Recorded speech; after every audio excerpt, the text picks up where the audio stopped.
Salut à tous.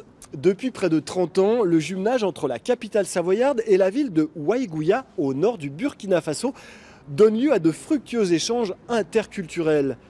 Dernier né de cette coopération nord-sud, portée avec l'espace Malraux, le festival Cinébala invite le public à découvrir la jeune création cinématographique du continent noir.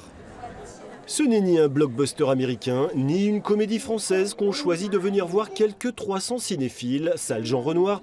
Non, ce soir, leur curiosité s'est portée sur un petit film kényan, Supamodo. Fasciné par les films de Bruce Lee et Jackie Chan, Jo, 9 ans, rêve de devenir une super-héroïne. Mais la fillette est atteinte d'une maladie incurable. Sa mère et sa sœur décident de la ramener à la maison et tout le village va l'aider à développer ses super-pouvoirs. Le jeune réalisateur Lee Kariong-Wainaina a eu le déclic de cette histoire après avoir rencontré des enfants malades qui dégageaient une incroyable envie de vivre.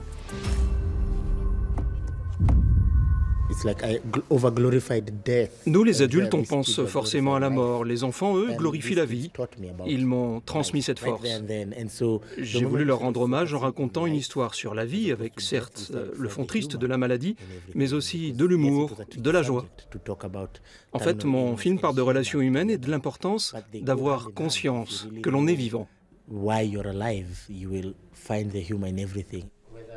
Présenté à Chambéry en avant-première française, le film de Lee Kariong-Wainaina a été récompensé à Berlin, Durban et Carthage et reçu un bel accueil jusqu'au Japon et en Australie.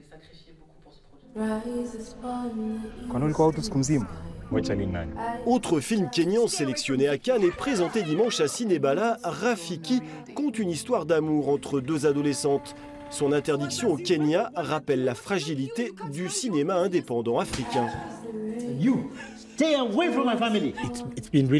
C'est difficile de monter des films, pas seulement économiquement. Il y a des thèmes toujours tabous dont on ne peut pas parler au Kenya sans avoir peur d'être poursuivi. Mais petit à petit, nous avançons avec un petit groupe de réalisateurs. On essaye de bouger les lignes. Cinébala présente aussi des documentaires. En 2014, la réalisatrice Yarali débarque au Burkina Faso en plein soulèvement. 27 ans après l'assassinat du président Thomas Sankara, figure révolutionnaire emblématique de l'Afrique, la jeunesse burkinabé a chassé son successeur, le dictateur Compaoré. Burkinabé Rising témoigne de l'engagement de tout un peuple. L'activisme politique, c'est la combinaison d'activisme artistique, créatif, culturel.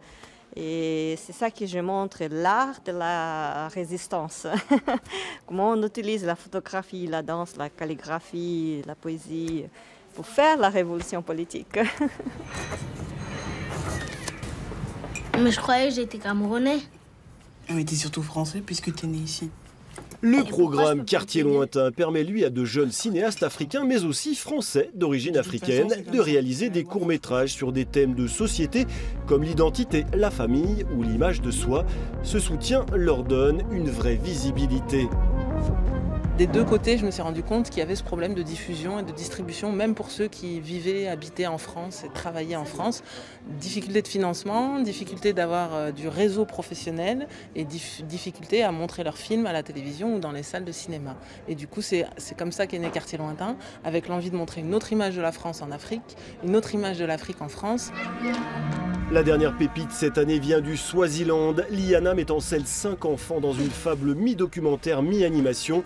Le coup de cœur du festival. Cinébala se poursuit jusqu'à dimanche, salle Jean Renoir, avec demain plusieurs projections destinées au jeune public et ce soir un concert jazz fusion éthiopien Abyssinie Club à la Soute, Cité des Arts de Chambéry.